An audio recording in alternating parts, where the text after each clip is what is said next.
Hi, welcome back to my channel. Now, last time I recommended 7 novels for you to read that you may not have heard of. So I thought this week I'd recommend some non-fiction books, some history books and non-fiction books that you might enjoy reading and that you might not have come across.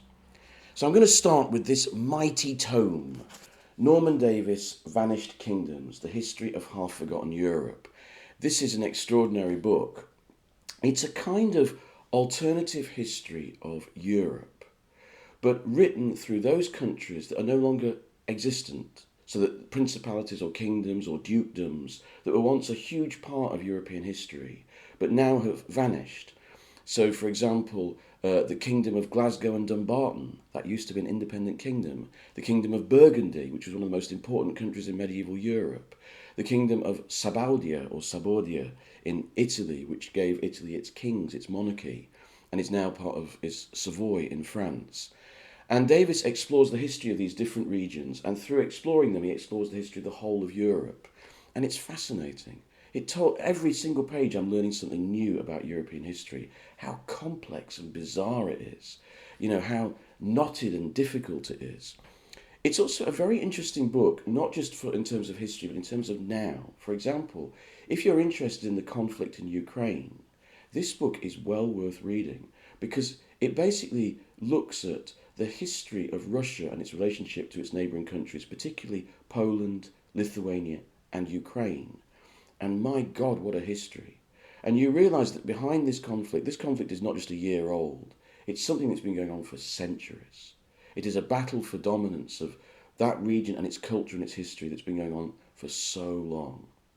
And it tells you a great deal about it. And you come away with a very different perspective, let me tell you. But it's a brilliant, it shows how did Europe come to be so stable? I mean, for years it was just loads of dukes and earls fighting each other for supremacy and taking each other's territory, then giving it back. It's an amazing story of different cultures and different countries and tribes clashing. And I think it's well worth reading. If you are interested in European history, this is the book I would definitely recommend. But an alternative history is this book, Niall Ferguson's Empire. Now, Ferguson is a noted right-wing historian, and in this book he discusses the history of the British Empire, but not in a purely negative way. It's something of a corrective to the standard version of the British Empire that we get in our media and in our schools and universities. Some people might find that a bit troubling.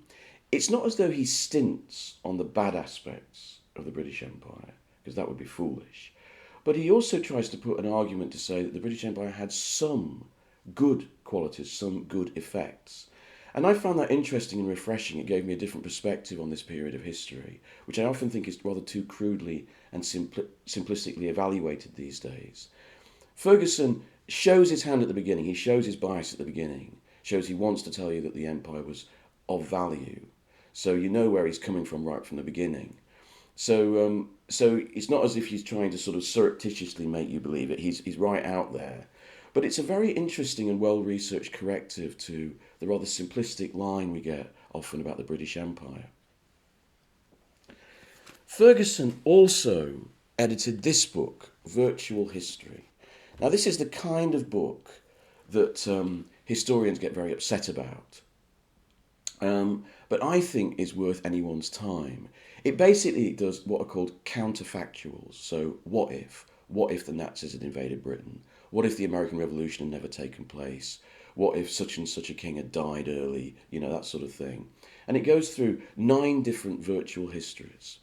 But it doesn't do it as a kind of fiction or a science fiction, an alternative world.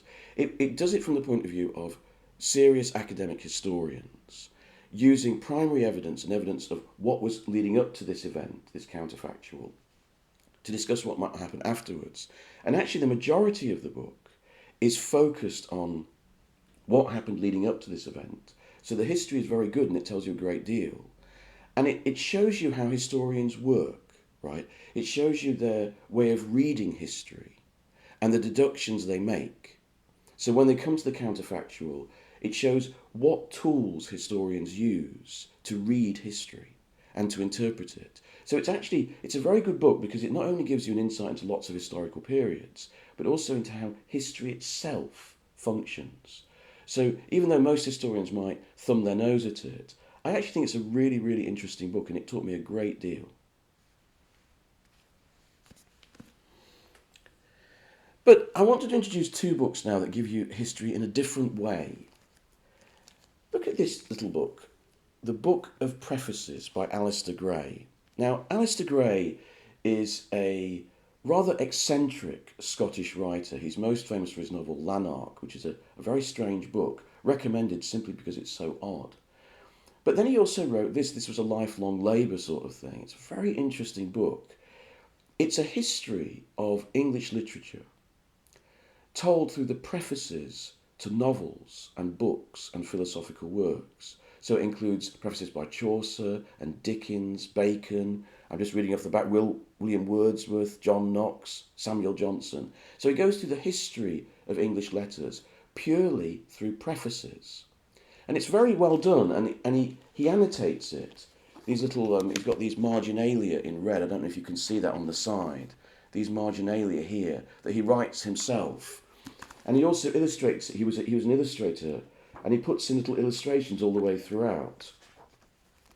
These kind of rather baroque illustrations.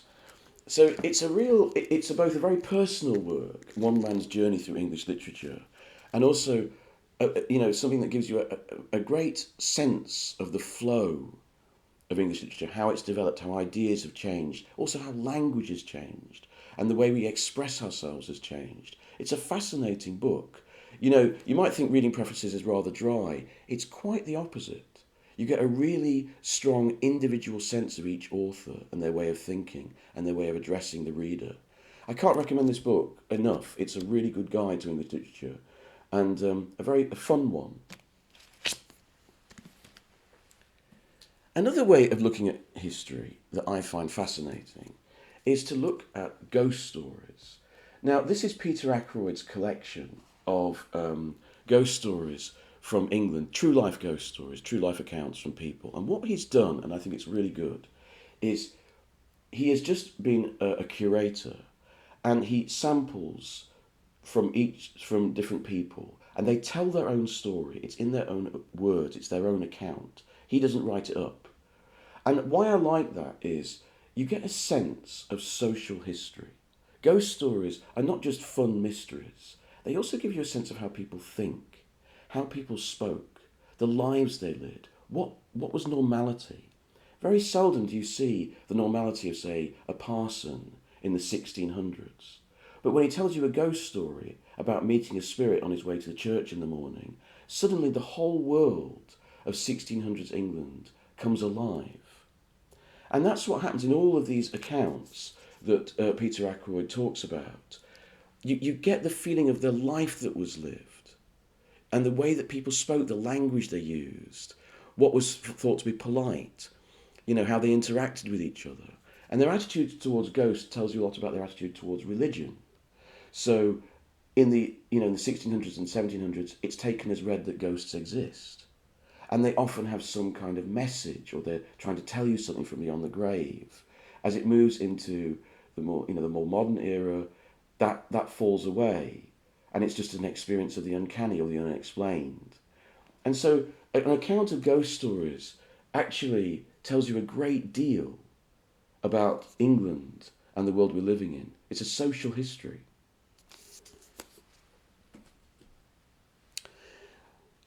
If you're interested in film, and I do a lot of film videos on this site, I'd recommend this book. If you want to get into film and find out more about world cinema and art cinema, and you want a nice, easy guide to read, Derek Malcolm's Personal Best: A Century of Films is the book I would recommend. Derek Malcolm, you may know Derek Malcolm. He appears in Sky Art's director's series. Discovering Cary Grant, or discovering Alfred Hitchcock, or discovering, whoever. He's one of the talking heads on that series, and he's a wizened old man in a grand chair. He's had a fascinating life, Derek Malcolm. He started out as a jockey, and then he became a film critic. So he's a very interesting guy, and he's an old hack. He's an old Fleet Street hack, and he writes in a very comfortable, cosy style. He's written for every newspaper under the sun, from the Evening Standard to the Guardian, and so it's a very accessible style that he writes in, and so if you're a bit intimidated by all this world of film that you don't know anything about and all these directors like Kurosawa and Fellini, don't worry. He's a good gentle guide through it, and he goes through all kinds of film, from art house even to porn and to exploitation movies. So it's a good guide to cinema in general, and I strongly recommend it. Now I'm going to finish with two books that I think every English household should have somewhere in their library. The first is this rather marvellous tome, England's 1,000 Best Churches by Simon Jenkins. This has become a little Bible for me. Simon Jenkins has gone through England and he's picked out his 1,000 favourite local country churches. And he writes a very sort of informed piece on each one, telling you about the tombs or the clerestory or whatever, all these wonderful words, the rood screens, little pieces of information about the altar and everything. And again, this builds into a huge social history. Churches are the great foundation of social history in this country.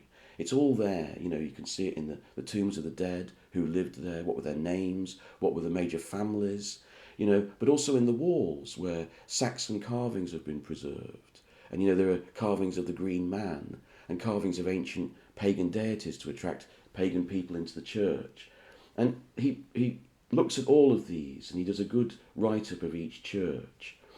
And it's become a little Bible for me when I travel around England. I take this with me and I seek out the churches that he picks, and he ranks them, he gives them a star rating. So 1 star for something interesting in that church, and 5 stars for this is a church that's almost like a cathedral. It's a very enjoyable guide, and he writes with a good silky smooth, sometimes slightly sarcastic style. Very good fun, very good read. And finally, every English household, I think, should have a copy of the Doomsday Book, shouldn't they? Remember the Doomsday Book? You were taught about it at school, 1066. William the Conqueror comes across the Channel and takes over England, and he sends out a whole list of scribes and clerks to say, what's mine? Because I'm king, I own everything in this land. It's all mine.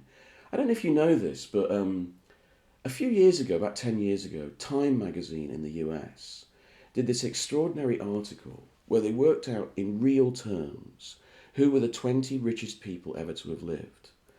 And 3 of those people were William the Conqueror and his 2 best mates, who he gave half the country to. He said, you can have the West, yeah, and you can have the East. And he just gave them to those people. And they suddenly became extraordinarily rich because under the laws of the land, they owned everything in it. The Doomsday Book is an inventory of everything in England, and therefore everything that William owned, it was his.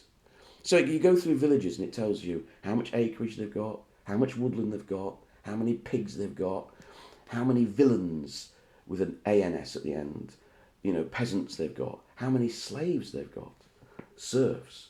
It's kind of fascinating, and you get a portrait of the village or town in which you live. So the village in which I grew up, apparently it was run by a guy called Walter, and it was one farm. And it tells you how much he owed to the government and what potential his land had for growing and for cultivating pigs. They're very interested in pigs, and I just find this really interesting. Again, it's one of those things you can, as you're travelling around the country, you can look it up and see, which places were actually already well developed, which were barely a farm, barely a small holding. I find it kind of fascinating. Anyway, there's some non-fiction books that you might like to get hold of that you may not have heard of before. Next time in my book series, I'm going to be looking at science fiction novels for people who are not into science fiction and want to try it and want to dip their toes into the water. So I'll see you then.